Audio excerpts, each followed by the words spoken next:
your and everybody else for your patience as we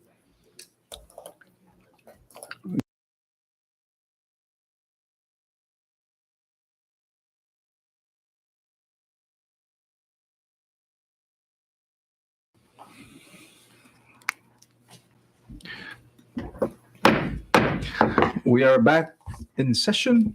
Um, Before we take a brief or that lengthy break because of technical issues on the Zoom portal, we were still discussing HB 22116, and I believe the questions that needed to be asked based on the presentation by Senator Victor Hokuk's statements. I'm going to go ahead and recognize the chairman for fiscal affairs to offer the appropriate motion on the substitute bill. Chairman. Thank you. Thank you, Mr. President. After providing the members and all the members that are present this afternoon to provide their input regarding to House Bill 22116 in the form of HD2, I am very confident that not only that they have some concern, we have also taken the step to invite the Secretary of Finance under the Committee of the Whole to provide some answers as well for all the questions that the members do have at hand. And by doing so, Mr. President, I hope that we have generated enough discussion to move forward in taking action with respect to House Bill 22-116 in their form of HD2. So at this point in time, Mr. President, I would like to offer an amendment in the form of Senate Substitute 1 for passage of the budget plan bill for 2023, and so move. So offered by the Chair of Fiscal Affairs, and it's been seconded under discussion. Senator Santos. Mr. President, so throughout the discussion, extensive discussions amongst the members of the Senate, it appears that there are several differences of legal opinion in House Bill 22116 HD2 SS1, such as the use of ARPA funds, the combat impact funds, the sugar, student, and tobacco tax that in the Senate substitute has been deleted because, according to our Senate Legal Counsel, it is against the one subject, one title rule. And so, at any rate, Mr. President, if the Senate substitute is rejected by the House, I appeal to the Senate Standing Committee on Fiscal Affairs and the House Standing Committee on Ways and Means to immediately meet to deliberate and find a way to compromise and pass the fiscal year 2023 budget on time to avert a government shutdown. Our people have suffered immensely throughout this pandemic, and we are only beginning to recover from this ordeal. Now is not the time, and would be extremely irresponsible for us to burden our people or Commonwealth with a government shutdown that will financially impact all of us. So let us burn the midnight oil in order to produce a compromised version of the fiscal year 2023 budget so that the budget can immediately be transmitted to the governor for action and avert any shutdown. Thank you, Mr. President. Jesus Masi, Senator Santos. Before I recognize any other member, the legal counsel had raised his hand, and I wanted to go ahead and recognize him for clarification. Yes, thank you, Mr. President. I just wanted to clarify that she only stated the one subject rule violation, but the other one is under Article 3, Section 9A, where it says in the analysis that all revenue bills must be passed separately from the Budget Act. Thank you. Thank you. Thank you, Council, for further clarification on the concern raised earlier by the members. Senator, the Chairman, Senator Victor Hugo, so recognized. In addition, Mr. President, what Senator Santos was alluding to, assisting our people. As we all know, that the Commonwealth have experienced a hard hit on the not only the COVID, but it becomes pandemic on other factors that each of us in every Senate legislative session, we talk about how can we help our people move forward with their life without too much sacrifice to be endured. And what the Senate did this morning with the recommended version is restoring those FTE that fiscal year 2022 has provided that financial assistance for these people, either ARPA or in the local funds.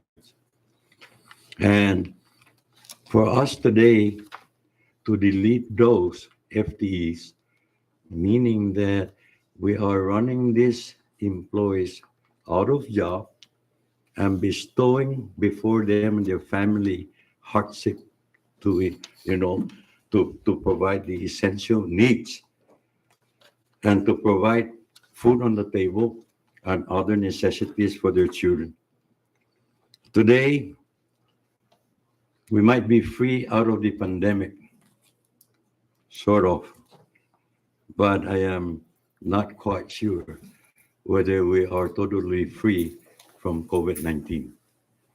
And these are the things that, in the absence of any assurance, Mr. President and members, that CNMI is now ready to provide new cash flow by opening our borders and allowing essential airlines to provide us with tourism. We envision that having the version of the Senate will at least provide a stability for the government employees and assurance of continuity in their present job opportunity.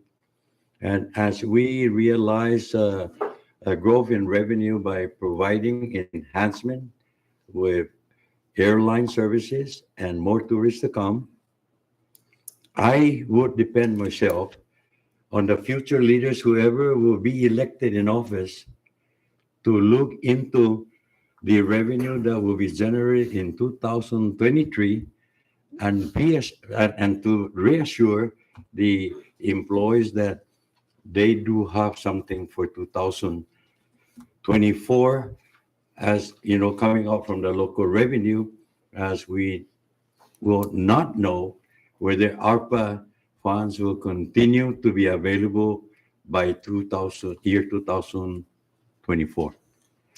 And what the Senate is trying to achieve here, Mr. President, is to provide not a perfect budget for fiscal year 2023, but at least the Senate would like to instill a common sense budget for 2023 that will be workable, attainable, and affordable for our people to continue their employment. And with this idea, being an outgoing senator, I still care for the well-being of our people, having to have the responsibility as your fiscal chairman. I still have this commitment to ensure and provide the necessary assistance and security for our people's growth and welfare. And because if I would not care for that, Mr. President, I don't have any political aspiration for this general election, but my heart and my fellow members are with me to provide continuity of employment to the people that are now being employed under this budget year, fiscal year 2022, that they will have continued assurance of their future employment. And by restoring those FTEs that are being deleted is a landmark also for the Senate that we all care for them. And we are really up to our words that we want to help them, to provide them a better livelihood with their family. And this is what all we're doing today with this little funding that we will be approving this afternoon.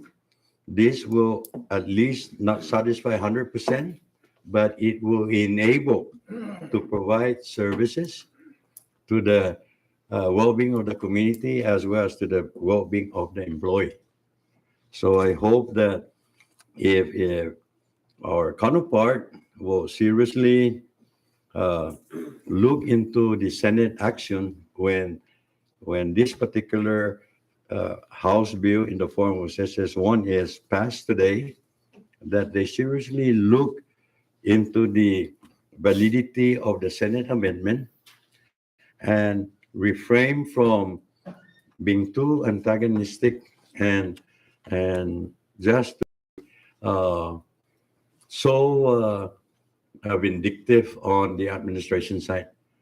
I guess this is the time where both House, the Senate and the House of Representatives, will have to come together in the best interest of delivering this budget year for the next following budget to ensure that our people are given and provided with the necessary tool for their continued livelihood in time as we continue to struggle and bring in more revenue generation to ensure that we can provide more assistance in terms of employment in the future and try to beat the unemployment record as is indicated today.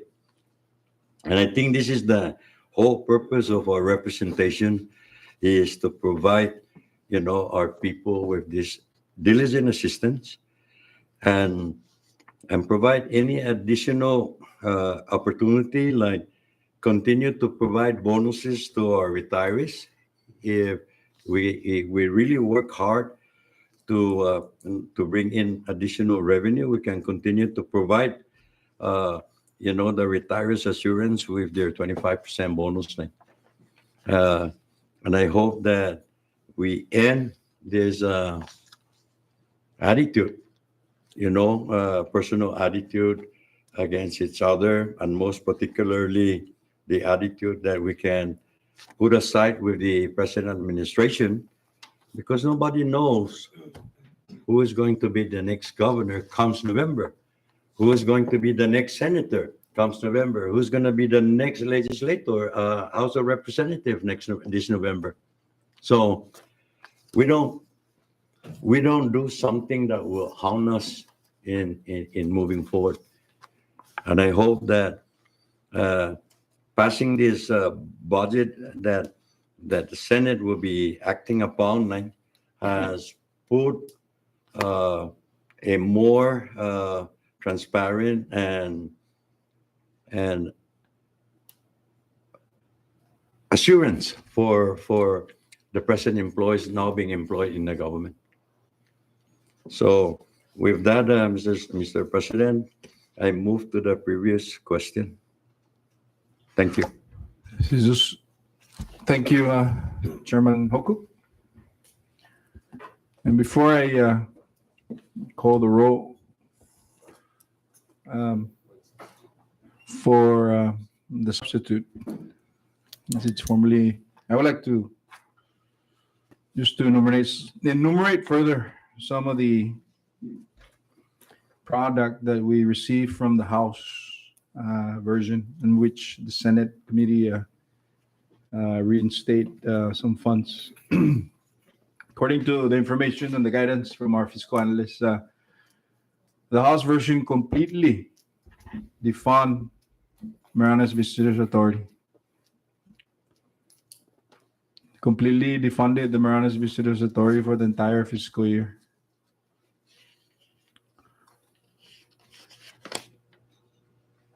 Besides what we've been hearing from the chair and the other members of the Senate, the amount of public agency employees that stand to potentially lose employment amounts up to almost $20 million. That's $20 million that can potentially be spread in the community by way of employment of some of these employees. And most importantly, because the mayor's here, they practically ask him to decide Audzi Pronutur by way of passing a legislation like that that we received earlier. So I appreciate the diligence of the committee and the guidance of the legal counsels and fiscal analysts and the LAs and everybody else, agencies that have guided the committee to figure out a way, a mechanism to reverse many of those actions done on the HD2 version. And I couldn't help but to point out the time frame that the Senate was given to work on this. The House members, which you always, the House always receive the budget, of course, originates from April 1st. And then again, there's a subsequent amendments to the projection, very minor stuff, as indicated. But they never act on a product until August 30th. A mere 30 days for the Senate to fish through what was done. And if my recollection serves me right, it's supposed to be before the governor's desk already, so that they can start reviewing the actions of the budget. But that's all out the window right now, obviously. We can only hope that the product that we are about to dispose is understood, and the livelihood of the agencies that are working so hard to restore a revenue generating general fund for the recovery of the CNMI, and especially the employees that stand to be displaced. It's very critical that they consider the actions of the Fiscal Affairs Committee. I'm confident that with the product, and I'm confident with the statement based on history, with the Secretary of Finance saying such that the retirees will not be jeopardized. The 25%. We continue saying that because it's important. I don't think anybody of us in the legislature would like that gone. At least I've never heard anyone saying it. But I do hear that I often hear that we support funding it 100%. But our mission doesn't stop here on the budget. There's another element that I want to point out. And I thank the council for clarifying the prohibition on putting a revenue generating provision in a budget. Believe me, ladies and gentlemen, I've been trying that over the last couple of years, and I always get a pushback in the Senate. I've been trying that, as recently as 3 years ago when I chair the fiscal affairs, and I get a pushback. We cannot. The legal counsels throw the book at me and say you cannot do that. But there is also a standing legislation that aims to further increase the taxes on alcohol, tobacco. I just don't understand the logic behind that, with all due respect, when in fact people are trying to recover. Here we are in the legislature trying to stick it to them again. The last legislature, I substituted a bill by the late good Congressman Ivan Blanco. He reluctantly agreed. Because the Senate cannot introduce a revenue generation, I had to ask. It's a very sensitive topic, but it's something that we can explain to the people that they probably seem to think that we're targeting them. It's not. The legislation that I substituted that it didn't move from the House was the currency export. The monies that is made here in the CNMI and then being exported out never to see again. On that bill, we only asked for a mere $6 million to $7 million a year for the $80 million and the $90 million that's going out every year. The House didn't act on it.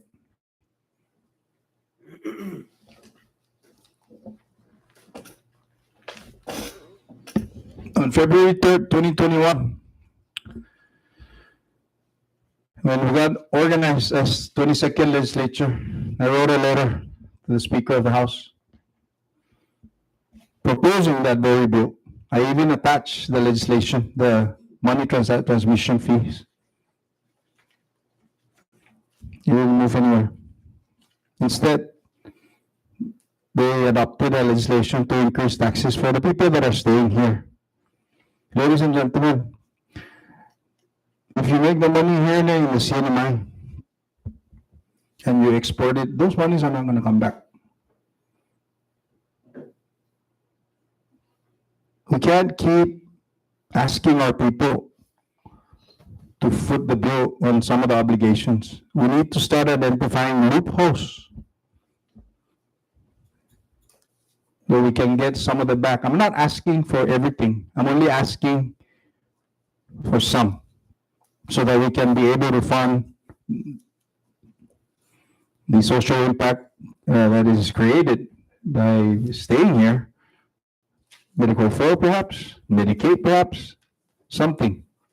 But we need to start thinking about the loopholes of funding the funds that are generated here and going out of our country, out of the CNMI. If you go to the Philippines, if you go to Japan, if you go to Korea, the moment that you set foot there, there's plenty fees. It's impact fee. The moment that you're about to leave, there's plenty fees, impact fees. That's the only thing that I'm asking. It's a sensitive matter. It's a significant issue because only one state in the State of the Union that actually realized that, the state of Oklahoma. But that is to battle the drug trafficking. It's state of. I'm sorry. I'm trying to look at the legislation again, but I believe it's somewhere there. But they're very successful because they're trying to capture the monies that are being made illegally to go out. This one's different. This one is money made legitimately, I hope, but it's being transferred out to another portal. Still sa la oficina to service some of our medical needs or CHCC to help facilitate the needs for our community. For our people that are staying here in the CNMI, it doesn't matter who you are. If you're staying here, it's going to service you. And we're not targeting specific people about with this legislation. Anyone, any single one of us that's going to send money out, you're going to pay the tax. You're going to pay that fee. So I take the heat from our business community. I saw an article today that they're proposing. I mean, they're opposing that. We hear them loud and clear, and rest assured that that legislation, it being in the Senate, it's not new. Where legislation comes up with this draft, and the legislation goes back to the House with another. That is something that we are certainly still considering. So with that, Clerk, I want to thank you again, the Chair, Chairman Victor Hokuk, and that you are not running, sir, for this this election. I want to thank you for your service in the. Yeah, what a way to say goodbye to you. Thank you for taking the lead on the fiscal affairs and to the members. This is a very critical juncture of the legislative process, and I ask for the full support. Clerk, please call the roll. Press, just for clarification, this is for the Senate substitute. No? Okay, so all those in favor of the motion as so offered by Senator Victor Hokuk on the budget bill, please say aye. All those opposed say nay. Motion carries, and back to the main motion. Clerk, I'll go ahead and state the motion. go ahead, floor leader. Thank you. So at this time, I'd like to offer a motion that we pass House Bill 22-116, a bill for an act to establish the budget plan for the operations and activities of the government of the Commonwealth of the Northern Mariana Islands, its agencies, instrumentalities, and independent programs, and to provide budget authority for the government corporations for the fiscal year 2023 and for other purposes. Mr. President and members, I move for its passage in the form of Senate Substitute 1. Thank you, floor leader. The standing question and the motion for the passage of HB number 22-116 HD2 SS1 has been seconded. Further discussion? Ready? Clerk, please call the roll. Senator Cruz, Yes. Senator De Leon Guerrero, Senator Hoku, Good. Senator King Neighbors, Hungan. Senator Kirua, Senator Sablan, Hungan. Senator Santos, Yes. Senator De Leon Guerrero, Yes. Mr. President. Hungan. Mr. President, all 8 members voting yes. With 8 members voting yes, House Bill 22-116 HD2 hereby passes the Senate in the form of Senate Substitute 1. Thank you again, members. And we shall move forward. Floor, can you please offer a motion for House Bill 22-113? Thank you, Mr. President. At this time, I'd like to offer a motion to pass House Bill number 22-113. This is in reference to House Communication 22-128, titled to amend 8 CMC subsection 1204 to remove the 10-day restriction to submit a marriage certificate by any religious or non-religious entity and for other purposes. Mr. President and members, I move for its passage. Motion for passage of House Bill number 22-113 offered by the floor leader has been seconded. Discussion? Thank you. The chair has a substitute or an amendment to the bill, of which I believe the members have been passed, been given copies. I so offer. Do I hear a second? Okay, thank you. And under discussion, all those in favor of the motion, please say aye. All those opposed say nay. Motion carries. Back to the main motion.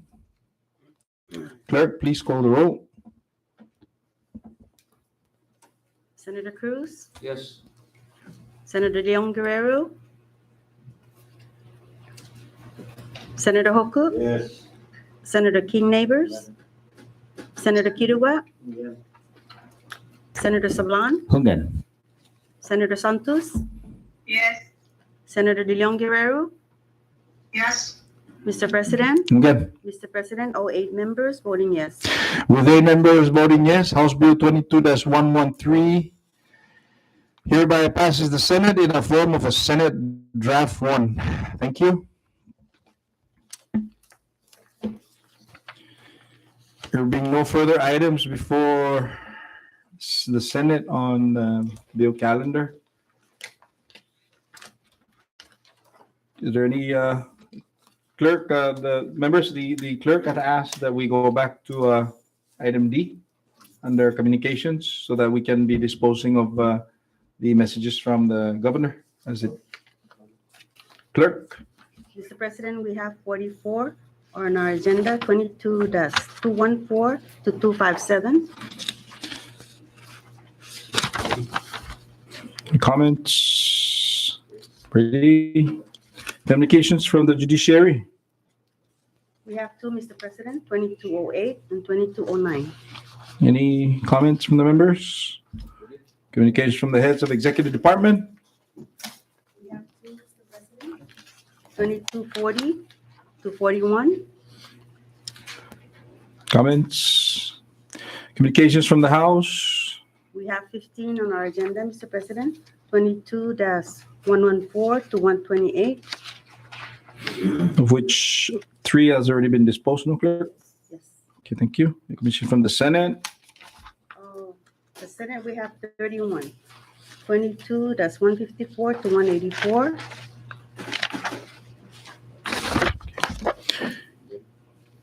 Teofilan. Communications from Washington delegate.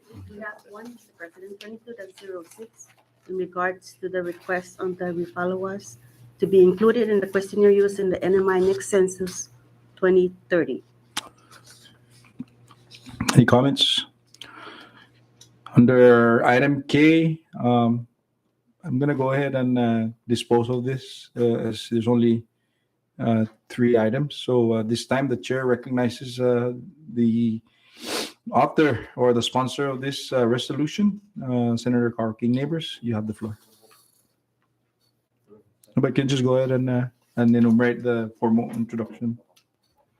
Thank you, Mr. President and members. I formally like to introduce Senate Resolution 2217 to recognize and commend Hong Jae Lee for exemplary service and selfless dedication to the Northern Marianas and Judiciary, CNMI Law Revision Commission. Thank you, Senator King Neighbors. Under Senate Local Bill 22-15, I recognize Senator Teresita Santos. Thank you, Mr. President. So this is introducing Senate Bill number 2215 to rename the Mental Health Centers Divine Mercy Chapel to Julian Escalwood Divine Mercy Chapel, recognition and appreciation of his exemplary service and significant contributions to the municipality of Lodi and to the people of the Commonwealth and for other purposes. Thank you. Thank you, Senator Santos. Number 3, I just go ahead and formally read out the Senate bill which I sponsored. It's Senate Bill 22-80, and that's to establish the Office of Administrative Trials and Hearings within the executive branch and for other purposes. Moving on, under Q, petitions, memorials, and miscellaneous communications, clerk. President, we have 6, 22-106 to 111. I'm sorry, 112. Any comments from the members? Being none, before I call for adjournment, I again would like to thank Senator Victor Hokuk for and his committee for working on the budget version of the Senate, the Senate version of the budget, and also the staff for your assistance, continued assistance. I'm not going to preempt what the House members are going to do with this product once it's transmitted, but I do want to ask that you prepare yourself just in case we need to have further meetings. I would like to also thank the judiciary for allowing us to use the facility here on Tinian. The Certainly appreciate the cooperation. And last but not the least, the staff for being with us all day today, whether you're from the mayor's office or the delegation office, and everybody else that came today. And last but not the least, to our energetic and hardworking mayor of Tinian. Thank you for always welcoming the Senate to Tinian, and for always being a very good partner with leadership overall from both sides. Doesn't matter. You've always been very attentive to the needs of our visitors. Thank you so much, Mr. Mayor. Senator Victor Hokup. Thank you. Thank you, Mr. President. I just like also to extend my appreciation to our two colleagues that join us via Zoom for their support as it relates to the Senate substitute bill. I thank them for their understanding, and I hope that we can navigate this forward with our counterpart, the House of Representatives. Thank you. Chairman Hokup. With that, floor leader for the motion to adjourn. Thank you, Mr. President. At this time, I'd like to offer a motion to adjourn today's Senate session, subject to the call of the President. There's been a motion offered by the floor leader for adjournment, and it's been seconded. All those in favor of the motion to adjourn the Senate session, please say aye. All those opposed say nay. Motion carries. The Senate session stands adjourned, subject to the call. Thank you.